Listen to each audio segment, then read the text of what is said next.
Estamos aqui mais uma vez para fazermos a recapitulação da lição da Escola Sabatina. E esse é um momento especial para nós e eu creio que para você também, porque falar da palavra de Deus, estudar a Bíblia, sempre é um momento especial, não é isso? Portanto, eu já convido você a pegar a sua Bíblia, porque iremos agora fazer esse estudo, essa recapitulação, na verdade, né? E o tema dessa semana é um tema bastante importante, né? O título, vamos fazer aqui a lição 7, e o título é Bem-aventurados os que creem. Então, vamos falar de bem-aventuranças, não é isso? Hoje eu tenho aqui a presença do irmão Messias. Bom dia, estamos aqui mais uma vez para a gente estudar um pouco mais sobre a palavra de Deus e fortalecer a nossa fé, porque o cristão vive pela fé nesses últimos dias. Exatamente, irmão Wagner. Prazer estar com vocês aqui mais uma vez. E saiba que Deus ele está muito feliz junto com seus anjos em sua casa e onde você estiver, né? Em qualquer situação em que você esteja nos assistindo. Amém. É isso aí.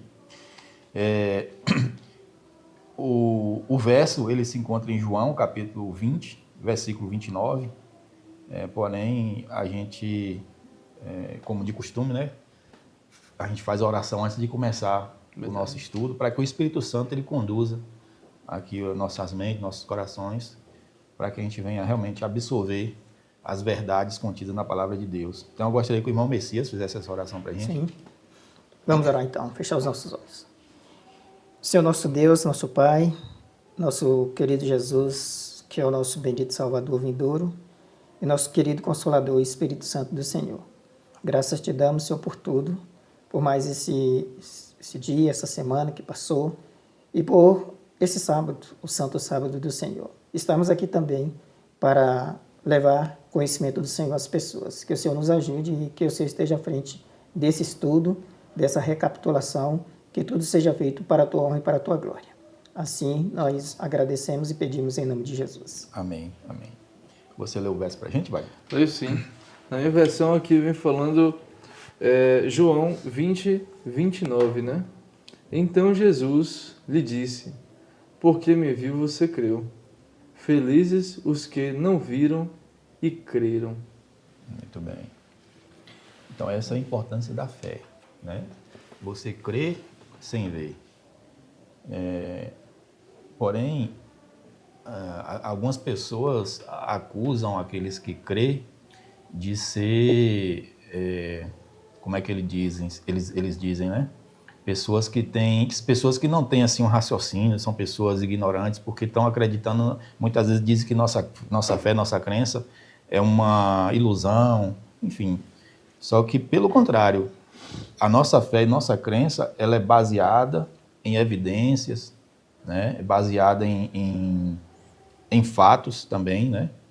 Porque nós vemos aí, ao longo da história da humanidade, que as profecias bíblicas, elas têm se cumprido à risca, né? Profecias que foram feitas vários anos antes e foram cumpridas, né, Messias, da mesma forma que foi profetizado. Então, isso traz para a gente evidências de que essa verdade contida nesse livro, ela não é ilusão, ela tem um fundamento. E, além disso, temos também evidências na própria natureza, né? A gente vê a assinatura do Criador na natureza. Então, a gente crê no Criador com base em evidências, com base em fatos, não é isso? Justamente, nossa fé não é uma fé cega, não é uma fé no vácuo. Nossa fé é sustentada através de evidências. Evidências tanto evidências históricas, como evidências, como Paulo falou aí, sobre a natureza. Tudo aí nos dá evidência de que existe um Deus. E esse Deus foi personificado numa pessoa chamada Jesus. E aqui a gente está seguindo nos testemunhos e a bênção que Deus quer para aqueles que, através do seu testemunho, levaram essa mensagem e outros vieram a crer e nem precisaram ver. São pessoas que creram no que as evidências mostraram. E nós somos essas pessoas, porque nós temos muito mais, vamos dizer assim, muito mais vantagem do que eles naquele momento de acreditar. Nós temos muito mais evidências de acreditar na palavra de Deus e no cumprimento de todas as profecias que já foram cumpridas e essas que a gente, aos nossos olhos, estão se cumprindo também. É tanto que essas pessoas são felizes. Eu sou uma pessoa feliz, Wagner, Fábio, aqui são pessoas felizes porque nós temos esperança. Esperança porque tanto essas primeiras promessas já se cumpriram, como essas restantes, que agora são bem poucas, né? Se a gente for levar em termos de percentuais, coisa de 5% ou menos um pouco para se cumprir. Então temos tudo que precisamos para crer na palavra de Deus. Muito bem. E assim, temos declarações que o objetivo da lição é mostrar os sinais e mostrar a certeza de que Jesus ele foi o ungido, né? Exatamente. Ele foi o Messias. E fala bem aqui, assim, João Batista declarou aos seus discípulos: eis o Cordeiro de Deus. André disse a seu irmão: achamos o Messias. Filipe disse a Natanael: achamos aquele a quem Moisés escreveu. Natanael disse a Cristo: mestre, o Senhor é o Filho de Deus, o Senhor é o Rei de Israel. A samaritana indagou: não seria ele por acaso o Cristo? Os samaritanos afirmam: nós mesmos ouvimos e sabemos que este é verdadeiramente o Salvador do mundo. Pedro disse: Senhor, para quem iremos? O Senhor tem as palavras da vida eterna. Marta declarou: eu creio que o Senhor é o Cristo, o Filho de Deus, que devia vir ao mundo.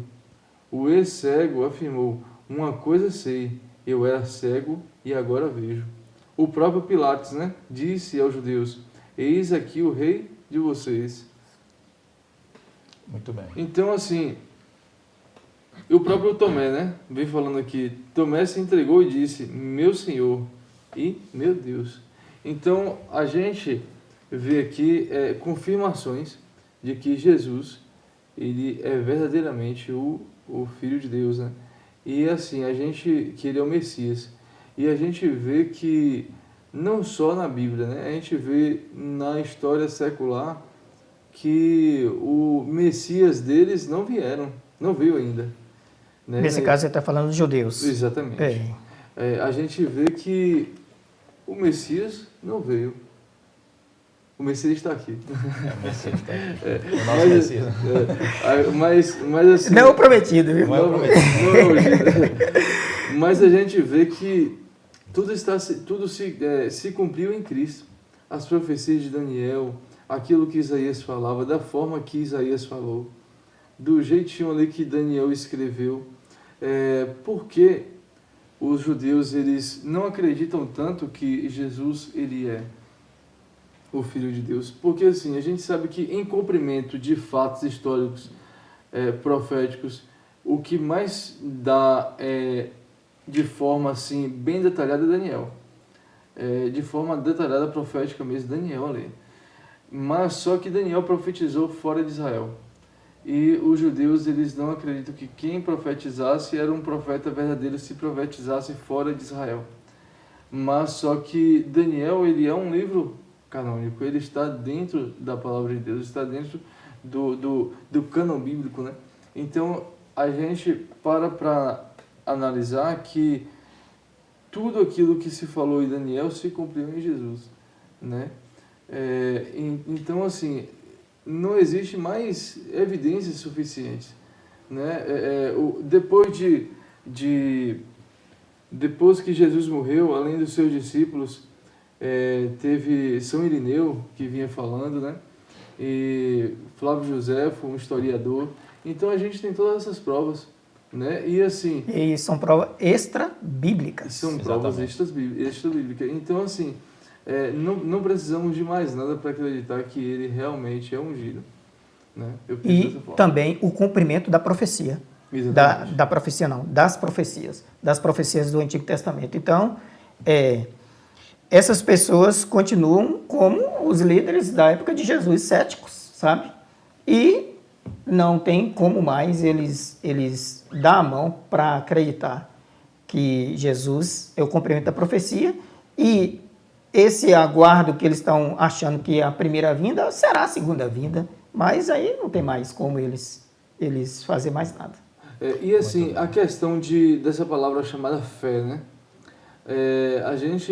esse nome fé, ele, nossa língua portuguesa aqui, a gente tem conhecimento dela só por causa da Bíblia, Sim. né? Mas a fé, ela é simplesmente o ato de você acreditar em algo que você não viu, né? Mas só que na Bíblia, a Bíblia ela foi deixada como uma comprovação para que você alimentasse a sua fé.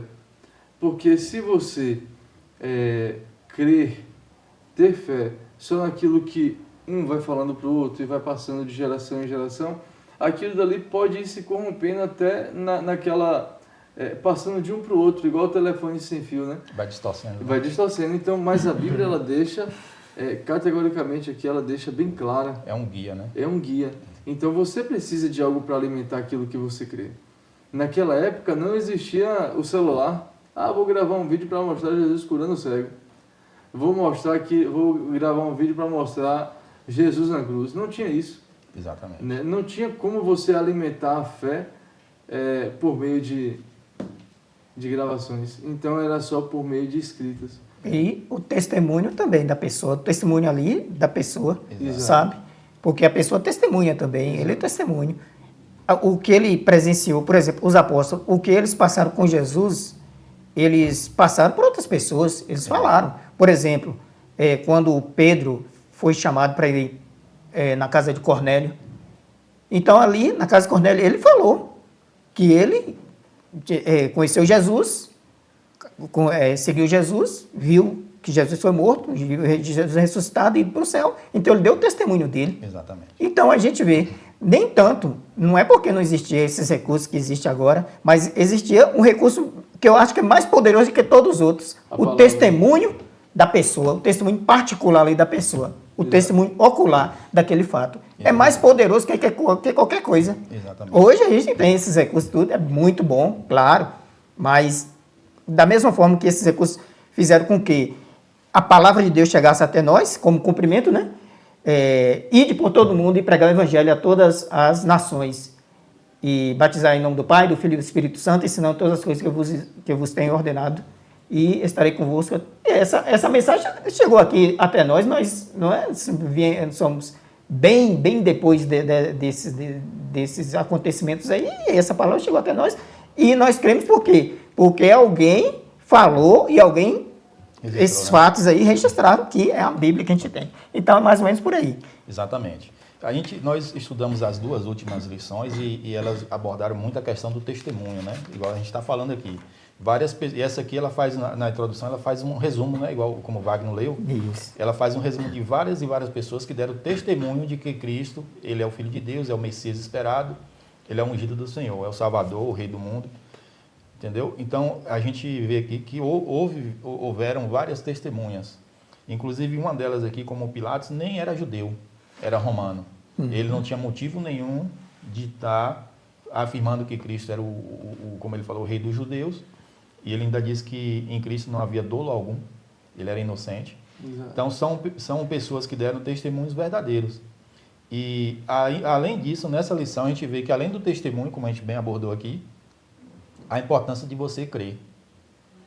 E, além das evidências, como testemunho, como profecias que aconteceram, a gente ouviu falar nos evangelhos sobre os milagres de Jesus, transformou água em vinho, tudo isso a gente abordou nas primeiras lições. Além das evidências de sinais e prodígios que Jesus fez, os testemunhos das pessoas da época, e tem uma questão ainda mais importante, pelo menos no meu ver, que é a sua convivência pessoal com Deus, a sua intimidade com Deus. Isso fala muito. Quando você tem esse relacionamento com Deus e através da sua fé você vê Deus agindo na sua vida, esse é um testemunho irrefutável. Alguém pode chegar com o melhor argumento tentando mostrar que sua fé é uma ilusão, mas quando você tem essa comunhão com Deus, quando você fala e quando você ora e vê Deus agindo, respondendo suas orações, muitas vezes de forma imediata, e você tem a certeza que é Deus agindo na sua vida, não tem argumento para tirar você do caminho da sua fé. Então, além de todas essas evidências, E é importante falar que nossa fé ela não se baseia só em evidência, porque senão não seria fé. É claro.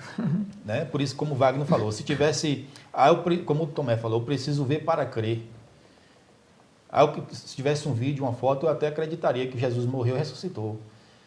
Só que aí não seria fé. Não. Seria comprovação, né? É. Você teria você acreditaria porque você teve como comprovar. E Deus nos chama, como Jesus fala aqui, ó, bem-aventurado aquele que não viu e creu. Então a nossa fé ela tem que ser baseada naquilo que a gente não viu. Por isso, como você definiu fé? A fé é aquilo que a gente acredita mesmo sem ver. Exato. Então é aí que está a questão da nossa fé. Né? E essa lição ela aborda muito essa questão. Né? Exato. E na parte aqui de domingo vem falando sobre... Ela retorna, a gente abordou aqui nas primeiras lições, basicamente os evangelhos. Né? Agora ela retorna lá em Abraão, porque falando em fé, o Abraão ele é considerado o pai da fé, não é isso?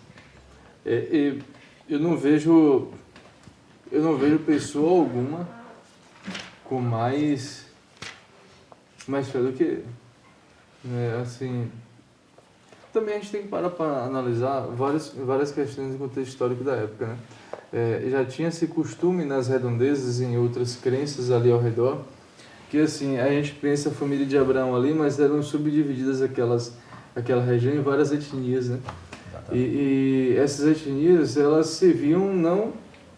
Algumas tinham como visão o Deus verdadeiro Criador, né? Yahvé, como nós vemos aqui Abraão, mas só que outros tinham o costume de adorar vários outros deuses. E esses outros deuses pediam seus filhos em sacrifício, né? Era de costume. Não tinha para onde correr. Se um vidente daquela outra religião ali, daquela outra cultura, ele falasse, não, o Deus tal está pedindo o seu filho em sacrifício, aquela pessoa entregava. Então, assim, Abraão, ele vivia em torno dessas culturas, né? Então, eu vejo que Abraão, Deus ele conversou com Abraão naquilo que ele entendia. Porque assim, Deus ele não conversa com o ser humano como Deus. Deus ele conversa, porque senão não entenderíamos, né? Deus ele conversa com o ser humano assim como na linguagem humana e naquela época que ele está vivendo, daquela língua que ele está falando, né? Então assim, Abraão, Deus ele confirmou realmente a fé de Abraão através daquilo ali. E o relato é que Isaac, ele se colocou mesmo, ajudou o seu pai, que já era idoso, a colocar os feixes de lenha e ele mesmo se colocar em cima do altar de sacrifício, né? Uma das maiores comprovações de fé. Exatamente, isso que você falou é importante. Agora, eu apresentaria uma grande diferença entre a fé que Abraão teve na prova que ele foi colocado por Deus, né? Deus pede ele para sacrificar o seu único filho. Exato, é esse o ponto. Deus acrescenta, seu único filho a quem você ama. Exatamente. Ismael já existia. Então, mas aí para Deus, Isaac era o filho da promessa, seu único filho, a quem você ama. E ele pede a Abraão para sacrificar o filho. O que diferencia esse ato de Abraão aceitar sacrificar Isaac dos demais que tinham o costume de sacrificar os seus filhos aos deuses pagãos? Apesar de que eu acredito que esse costume foi bem depois de Abraão. Sim. Mas pode ser que eu não me recordo, mas eu acredito que na época já tinha. É porque já tinha um costume de adorar a Moloque, né? Já é um deus bem antigo, né? Então, aí assim, o que vai diferenciar esse chamado que Abraão teve e a resposta que ele deu a Deus positiva dos demais? Em Hebreus capítulo 11, versículos 19, é dito o seguinte: Abraão considerou que Deus era poderoso até para ressuscitar Isaac dentre os mortos, de onde também, figuradamente, ele o recebeu de volta. Então, quando os adoradores daqueles deuses pagãos, eles eram solicitados para sacrificar o seu filho àquele deus pagão, eles sacrificavam o filho sabendo que aquele filho nunca mais ia retornar. Era um sacrifício ali era uma vez definitivo, exatamente. Abraão, ele tinha recebido uma promessa de que Isaac seria o pai de uma grande nação. Aí, após essa promessa, Deus pede que ele sacrifique Isaac. Então, aqui, Abraão, ele acreditava, ele creu, ele teve fé de que Deus era poderoso o suficiente para, após o sacrifício, ele ressuscitar Isaac. Então essa é a grande diferença. Por isso que ele é chamado de pai da fé. Ele tinha essa fé que ele ia sacrificar Isaac, porque ele acreditou que seria sacrificado. Ele atendeu o chamado. Ele ia sacrificar e na certeza que após o sacrifício, Deus iria ressuscitar Isaac. Olha a diferença aí. E é nesse ponto que Jesus ele falava, né?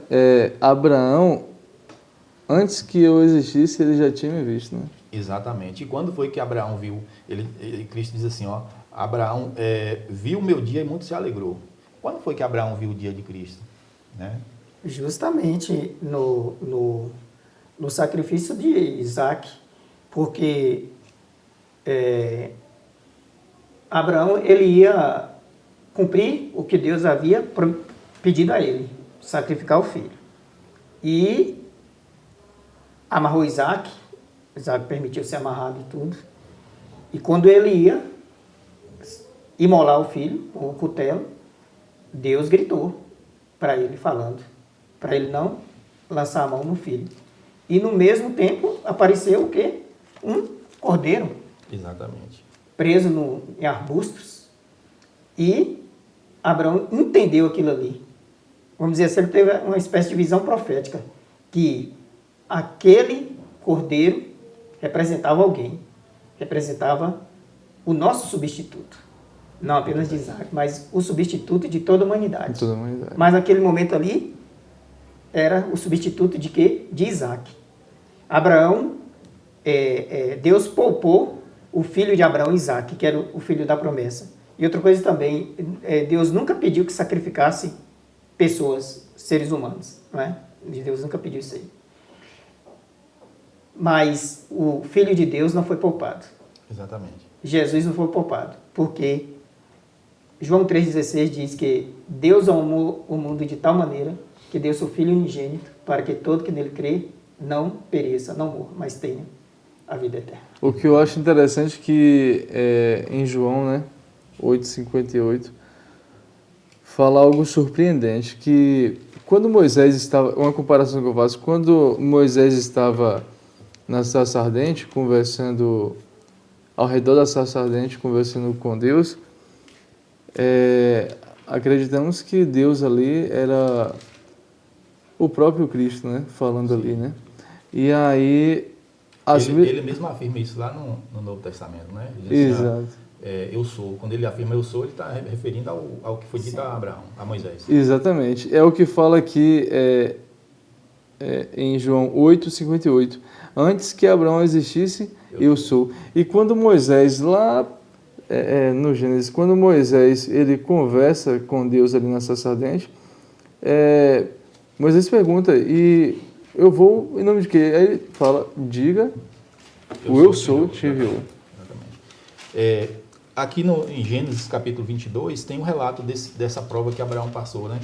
E no versículo 2 diz assim, Deus continuou, pegue o seu filho, seu único filho, Isaac, a quem você ama, e vá à terra de Moriá. Ali ofereça-o em holocausto sobre um monte que eu lhe mostrarei. Ou seja, ele pede para Abraão ir à terra de Moriá. E muitas pessoas, Messias, confundem o monte de Moriá e a terra de Moriá.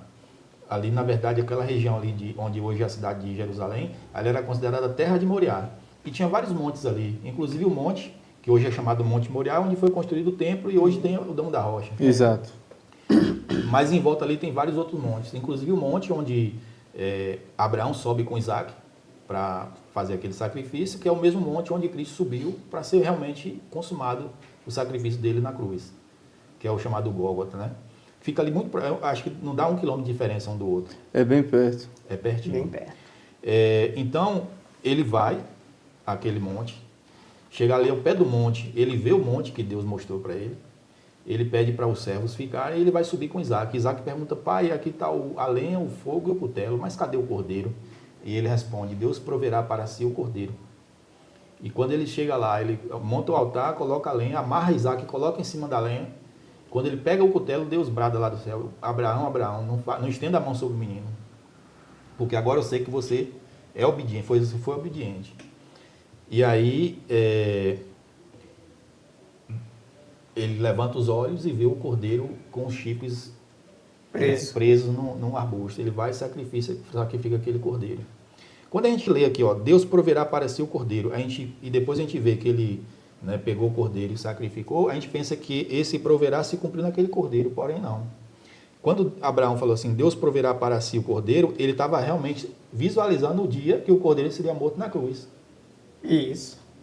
Não é, ele não estava pensando que Deus ia providenciar ali naquele momento um cordeiro para trocar de lugar com Isaac. Ele respondeu isso apontando para o futuro, para o dia do Senhor. Por isso que ele diz assim, ó, Abraão viu o meu dia e se alegrou. Por que eu estou falando isso? Por exemplo, depois que ele sacrifica o cordeiro, que estava ali com o chifre agarrado no arbusto, olha o que ele diz. Versículo 14. E Abraão deu àquele lugar o nome, o Senhor proverá. Aqui ainda está no futuro. Proverá. Se Abraão, a esperança de Abraão era que Deus arrumasse um cordeirinho ali na hora, o nome seria assim, o nome do monte seria o Senhor proveu. Proveu. E ainda acrescenta. E desde aquele dia até hoje, o nome daquele monte é No Monte do Senhor se proverá. Ele estava visualizando o futuro. Isso. Que era o dia que Cristo subiria aquele monte para ser morto realmente no nosso lugar. Como cumprimento da promessa. Exatamente. Então, quando porque aqui, nessa parte de domingo aqui, está um debate entre os líderes judeus com Jesus. Exatamente. E Jesus lança a mão do testemunho de Abraão, falando que Abraão viu o dia dele e se alegrou, como o Fábio acabou de explicar aqui. Aí eles continuam na discussão, aí Jesus fala, antes que Abraão existisse, eu sou. Jesus, nesse momento, ele estava falando assim, que ele era divino, o ser divino. Que sempre existiu. O ser divino que sempre existiu, que conversou com Moisés na sarça ardente. Exatamente. E, por conta disso, os líderes lá pegaram em pedras para apedrejar Jesus. Mas, como não tinha chegado a hora, isso não aconteceu. Muito bem. Um detalhe interessante ainda aqui na parte de Abraão, no versículo 18 é dito assim, ó, na sua descendência serão benditas todas as nações da terra, porque você obedeceu a minha voz. Então, mediante a fé que Abraão teve, Deus prometeu que na descendência dele seria bendita todas as nações, porque ele ouviu a sua voz. Agora um detalhe, quando a gente lê esse texto assim, a gente pensa que está falando... Quem seria essa descendência de Abraão? A gente pensa que é a nação de Israel, o povo judeu, né? Eu penso diferente. E o que seria esse bendita?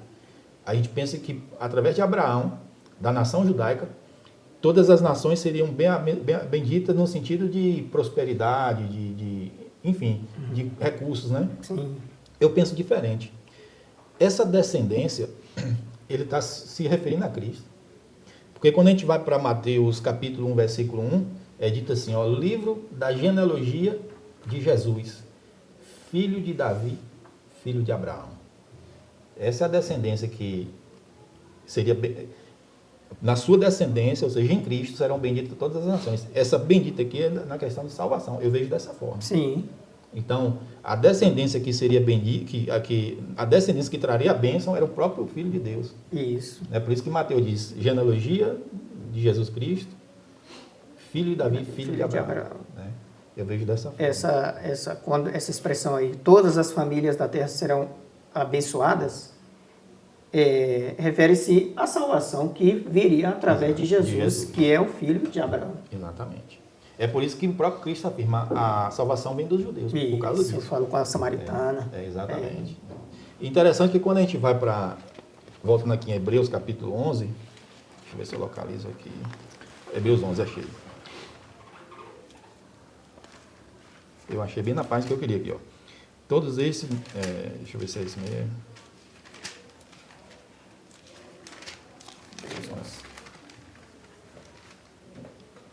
Aqui, ó, versículo 13, Hebreus 11, versículo 13, diz assim, ó, todos esses morreram na fé, não obtiveram as promessas, mas viram-nas de longe e se alegraram com elas. Isso aqui confirma o que Jesus falou. Aqui está se referindo de Abraão e seus filhos. Aí diz assim, ó, todos estes morreram na fé, Abraão e seus filhos. Isso. Aqui, mais adiante, no versículo 9, diz assim, ó, pela fé, Abraão peregrinou na terra da promessa, como em terra alheia, habitando em tendas como Isaac e Jacó, habitando em tendas com Isaac e Jacó, herdeiros com ele da promessa, porque Abraão aguardava a cidade que tem fundamentos, da qual Deus é o arquiteto e construtor. E no 13 ele diz assim, ó, todos estes, ou seja, Abraão, Isaque e Jacó, morreram na fé, não obtiveram a promessa, mas viram-a de longe e se alegraram com elas. Confirmando o que Cristo falou. Ele viu o seu dia, qual era a fé de Abraão? E morar na cidade que Deus erigiu, ou seja, quando Cristo voltasse, mediante o sacrifício de Cristo. Aí ele diz assim, ó, viram de longe pela fé e se alegrou, confirmando o que Cristo falou aqui. Com certeza. Né? Então a escritura ela é homogênea, né? ela se confirma. Ela se junta igual pequenas peças de quebra-cabeça, né? Exatamente. Isso é fato, isso é formidável. Na parte de segunda aqui, tem mais um desses cumprimentos, né? Que é o testemunho de Maria, né? Exatamente. O testemunho de Maria, de todas as mulheres, para mim foi o mais formidável. Porque Maria, se a gente for parar para analisar o testemunho dela, a confirmação da atitude dela, a gente tem aqui justamente Maria, ela perfumando o corpo de Jesus antes de sua morte, né? Importante esclarecer para os irmãos que essa Maria que está falando aqui não é a mãe de Jesus. Não é a mãe de Jesus. A irmã de Marta e de Lázaro. Exatamente. Exatamente. A irmã de... E ela, assim, de todas as mulheres ali, ela foi a que gastou tudo que tinha mesmo. Porque, assim, esse gastar, a gente para analisar, nossa, ela pegou um frasco de perfume e... Eu já até falei aqui em outro episódio, mas ela gastou um frasco de perfume, mas tudo bem, a pessoa chega ali, compra o perfume e tal. Só que quando a gente fala de nardo, o bálsamo, nesse vaso de alabastro, o vaso de alabastro era assim, você comprava o frasco de perfume, mas só que você abria ele só uma vez, basicamente, porque você tinha que quebrar a ponta dele, porque o frasco de alabastro ele era fechado. Então você quebrava a ponta dele para poder ser derramado o perfume. Então assim, e a gente para analisar, não, eu compraria um perfume 200, 300 reais, vamos supor, beleza. Só que naquela época, aquele contexto em que ela vivia, a mulher ela não trabalhava, a mulher ela não tinha recursos, ela era herdeira de uma boa quantia de dinheiro, né? E ela não tinha oportunidade de trabalhar em meio aos homens, porque só os homens tinham condições de estar trabalhando, tinha permissão de trabalhar. E aí, quando a gente para analisar o valor que era naquela época, 300 denários, né? Quem deu essa confirmação de valor era Judas. Judas, ele era tesoureiro do grupo, né? Então, Judas, ele era o economista ali, né? Ela é ladrão. E foi ele que reclamou, né? Exatamente, foi ele que reclamou. Só que quando a gente para analisar 300 denários naquela época, era 300 dias de trabalho para um homem. Para um homem. A mulher, se ela fosse fazer qualquer tipo de serviço ou receber por aquilo, que era muito raro, ela, na verdade, ela tinha que passar mais tempo trabalhando. Certeza. Então, 300 dias para um homem. Se a gente for colocar hoje aqui, em um dia comum de um trabalhador, de um serviço comum, beira quase os 20 mil reais, né? E importante, você tocou num assunto aí que é bom a gente esclarecer para os irmãos, talvez algumas pessoas não conhecem essas informações. Por exemplo, naquela época dificilmente uma mulher trabalhava para se sustentar. Exato. A mulher trabalhava muito, cuidando da casa, dos filhos, da família, mas não era remunerada por isso. Então, quando tivesse uma mulher que tivesse recurso, ou era através do marido, ou era por herança, e o único trabalho que existia naquela época que a mulher era remunerada era a prostituição. Exatamente. Assim, pelo que a gente entende, era essa maneira que acontecia. Exato. Então, no caso de Maria, ou ela herdou, a Bíblia não deixa a evidência de que ela era casada. Aparentemente ela era solteira, tanto ela quanto Maria, a Marta. Então, ou ela herdou aquilo, talvez um marido que morreu, enfim, ou a Bíblia não deixa informação de como que ela conseguiu aquele produto tão valioso. Eu acredito que não foi por causa de prostituição, porque eu acredito que Deus não seria, né, permitido usar enfim, eu não vou entrar nesse detalhe porque a Bíblia não deixa margem para a gente entrar nessas questões, né? Exato. Só esclarecendo que naquela época a mulher não tinha assim um trabalho como hoje que as mulheres trabalhavam para ser remunerada, a não ser através da prostituição. Exato. E assim, ela deu justamente, na verdade, aquele para os irmãos entenderem, isso aqui foi um banquete que Nicodemos, Simão, né, ele deu para Jesus, para receber Jesus. Naquela época lá as casas tinham, de certa forma, tinham bastante espaço de uma pessoa que era basicamente tinha Tinha um bom recurso? Tinha um bom recurso, né? Ele era de uma classe média alta, provavelmente, ou de uma classe alta daquela sociedade. E aí a casa estava repleta de pessoas, né? Então, assim, ele deu um banquete. Não porque Nicodemos ele acreditasse em Jesus. Acho que não era Nicodemos, não. Simão, isso. Desculpa, Simão. Aí, mas aqui fala Simão, mas se eu não me engano, em outro local fala Nicodemos. Mas tudo bem, eu acabei me esquecendo. Eu também não estou. Isso. Eu acabei me esquecendo. Mas só para concluir, aí você segura aí, vamos ver, só para não esquecer aqui. Aí, assim, esse banquete que foi dado não foi porque ele estava acreditando em Jesus, ou cresce que Jesus era o Messias, mas somente por uma retribuição, porque ele era leproso, ele foi curado. Não, vou retribuir a Jesus.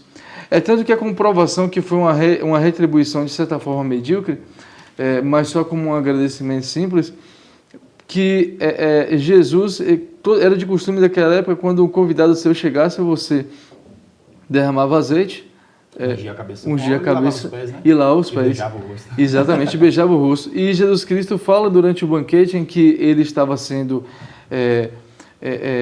perfumado ali, os pés por Maria, e Jesus Cristo fala: Simão, você vê que eu cheguei, você não ungiu minha cabeça com óleo, você não lavou os meus pés e você não me deu um beijo.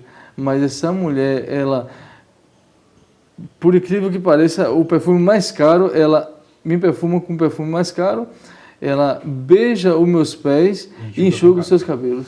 E quem dá esse relato é Lucas capítulo 8, né, que fala esses detalhes. É por isso que eu acredito muito nos relatos de Lucas, porque Lucas ele é muito detalhista. Ele não deixa passar certos detalhes.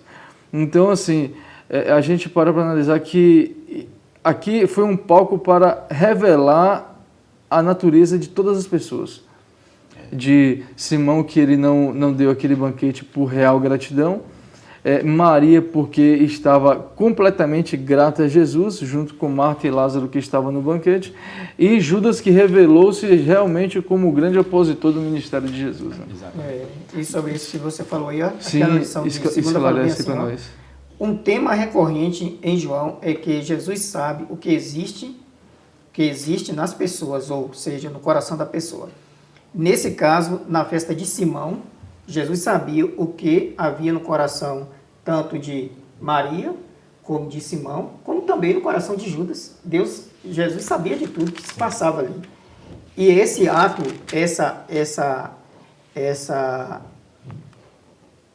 ação de Maria de ungir Jesus, estava ungindo ele como um rei, o rei que ela soube que Jesus seria ungido rei. Então ela antecipou, mas só que vamos dizer assim, não vou dizer outra coisa, né? Mas para contrariar ali o que ela estava pensando, Jesus estava sendo ungido para a glória dele. E a glória de Jesus seria o quê? A cruz. O que Wagner falou fica confirmado quando Jesus ele conhece os pensamentos de Simão, e Simão diz assim, ó, se tu soubesses quem é essa mulher que beija teus pés, tu não aceitaria. Ele pensou isso, ele estava pensando, né? Isso aí não declarou, não isso foi? Isso evidencia que Cristo conhecia os pensamentos das pessoas, e outra coisa, que Simão não acreditava que Cristo era o Filho de Deus. Sim. Apesar de ter sido curado por ele. Sim. Então fica evidente essa questão aí. Né? Na parte então, a importância, né, do ato de fé de Sim. Maria, né? Ali naquele... reconheceu Jesus como o quê? Como um rei mesmo, rei dos judeus. Exatamente. Nosso tempo está avançando, a gente tem aí 3 minutos para encerrar. Não sei se vai dar tempo. Vamos fazer uma apanhada aqui rapidamente, né, dos outros temas. Né? Vamos falar aqui do assunto de Tomé. Pilatos a gente já abordou um pouco. Então a gente vê que Tomé, depois que Cristo morre e ressuscita, ele aparece para alguns discípulos e Tomé não estava presente. Aí o que é que Tomé disse? Eu não acredito não. Só acredito se eu ver. E é daí que vem o título da nossa lição dessa semana, né? Bem-aventurados os que creem. E depois Cristo reaparece para Tomé, e imediatamente ele mostra para Tomé, né, as mãos e o lado onde a lança foi penetrada, né? Que Tomé diz: eu só acredito se eu colocar a mão no seu lado e tocar no dedo nas suas feridas. E aí Jesus aparece para eles e pede para Tomé fazer isso, evidenciando. Interessante que no relato de Lucas, ele resume essas duas aparições de Cristo em uma só. Cristo primeiro apareceu para os discípulos, menos para Tomé. Tomé não estava presente. Depois ele reaparece para todos, inclusive para Tomé. E é dito ali que eles ficaram muito assustados. Lucas diz isso, né? E Cristo fala: não sou eu não sou. Eles pensaram que Jesus era um espírito. Ele: não, eu sou eu de carne e osso. Por acaso, toque aqui, veja minhas feridas. Aí ele pede também um peixe. Pede: vocês têm alguma coisa para comer? Porque espírito não come. Aí ele só tem um pedaço de peixe assado. Ele vai e come um pedaço de peixe. Você já viu o espírito comer? Então, o Lucas traz também esses relatos. Esses detalhes, hein? Esses detalhes que são comprovações fiéis, viu? Exatamente. Não tem para onde correr, né, Messias? Não. As evidências aprovam aí que Cristo E aqui, que o nosso tempo já esgotou praticamente, aqui nessa partinha da parte de quarta-feira, falando sobre Tomé, diz assim, ó: Deus nunca pede que creiamos sem que nos dê suficientes provas sobre as quais possamos alicerçar nossa fé. Sua existência, seu caráter e a veracidade de sua palavra se baseiam em testemunhas que falam a nossa razão. E esses testemunhos são numerosos. Apesar disso, Deus nunca removeu a possibilidade de dúvida. Nossa fé deve se basear em evidências, não em demonstrações. Então, Tomé quis uma demonstração, Exatamente. mas ele não acreditou nas evidências dos fatos. E ali o testemunho dos outros companheiros dele, discípulos. Muito bem. E além disso, a gente vê a questão da dureza de coração, porque Cristo ele anunciou tudo o que aconteceria com ele. Seria morto, no terceiro dia ressuscitarei. Todos estavam avisados. Sim. E aí, depois disso tudo, vem a descrença, né? É por isso que eu entendo que os discípulos, eles só tiveram uma plena conversão, uma plena noção do ministério de Cristo, do papel que o Messias veio, após a ressurreição, né? Pedro, Cristo afronta, não, ele questiona Pedro ali 3 vezes, né? E Pedro, ele confessa que ama a Cristo. E no final ele chora. Então ali, onde aconteceu realmente a conversão, é o arrependimento de Pedro. E, enfim, todos os discípulos eles só vieram entender, tanto que depois que Pedro prega, acontece a conversão de muitas pessoas, né? E o Espírito Santo desce. Então, isso tudo foi depois da ressurreição. Isso. Eles estavam meio que cegos espiritualmente para enxergar o que Cristo estava dizendo o tempo todo, Isso. com relação à sua morte e ressurreição. Eu fico só assim, para finalizar, né, estamos chegando aqui, mas vocês vão colocar essas considerações também. Para mim, um ponto principal que fecha a comprovação de Jesus é simplesmente o que Gamaliel falou. Para mim, eu acho que é a conclusão. Porque assim, a gente sabe que várias teorias se lançaram em todo o decorrer da história do mundo. Mas o que Gamaliel falou foi formidável isso aqui, ó. Ouvindo isso, eles ficaram furiosos e queriam matá-los. Mas um fariseu chamado Gamaliel, mestre da lei, respeitado por todo o povo, levantou-se no sinédrio e pediu que os homens fossem retirados por um momento. Então lhes disse: Israelitas, considerem cuidadosamente o que pretendem fazer a esses homens. No caso aqui estavam falando dos discípulos, né? Há algum tempo apareceu Teudas, reivindicando ser alguém. Cerca de 400 homens se juntaram a ele. Ele foi morto e todos os seus seguidores se dispersaram e acabaram em nada. Depois dele, nos dias do recenseamento, apareceu Judas, o galileu, que liderou um grupo em rebelião. Ele também foi morto e todos os seus seguidores foram dispersos. Portanto, neste caso, eu os aconselho: deixe esses homens em paz e soltem-nos. Se o propósito ou atividade deles for de origem humana, fracassará. Se proceder de Deus, vocês não serão capazes de impedi-los, pois se acharão lutando contra Deus. Eles foram convencidos pelo discurso de Gamaliel. Chamaram os apóstolos e mandaram açoitá-los, depois ordenaram que eles fossem soltos, né? Então, assim, Gamaliel falou tudo. Então, você vê que... Fortíssimo. Isso, você vê que o testemunho, a evidência que Jesus é o Filho de Deus, se cumpre isso aqui. Realmente, ninguém pôde segurar a mensagem de Cristo. Veio várias pessoas em todo o decorrer da história, mataram os apóstolos, mataram os seus seguidores, veio a Idade Média, trancou a Bíblia por 1260 anos, foi solta e mesmo assim ninguém conseguiu segurar. Você, Messias, suas considerações? Minha consideração aqui na parte de quinta-feira, falando do nosso testemunho. Agora é a nossa vez de testemunhar. Estamos estudando aqui testemunho de pessoas do passado. E agora é o nosso testemunho. E a pergunta 5 diz assim: quais são algumas das coisas que temos hoje que as pessoas da época de Jesus não tinham e que devem nos ajudar a crer? E eu respondi assim: através da palavra de Deus, sabemos que quase todas as predições feitas pelos profetas e sobretudo por Jesus já se cumpriram, como eu falei aqui anteriormente. Nós temos a palavra de Deus que revela o que aconteceu no passado, o que está acontecendo nos nossos dias, não é? E o que está para acontecer em breve. Então, o testemunho nosso é que a palavra de Deus é certa e Jesus é o Cristo e a promessa do Senhor da volta dele é verdadeira e eu creio muito nisso e eu estou me preparando para esse dia. E espero que vocês também creiam e se preparem, porque Jesus vai voltar e não vai demorar não, viu? Muito bem. A gente vê hoje em dia na internet, principalmente, muitas e muitas pessoas atacando a Bíblia, tentando descredibilizar a Bíblia, tornar a Bíblia um livro comum, uma lenda, mais uma... Um livro histórico, mitologia, né? Exatamente. Porém, isso não é coisa de agora, não.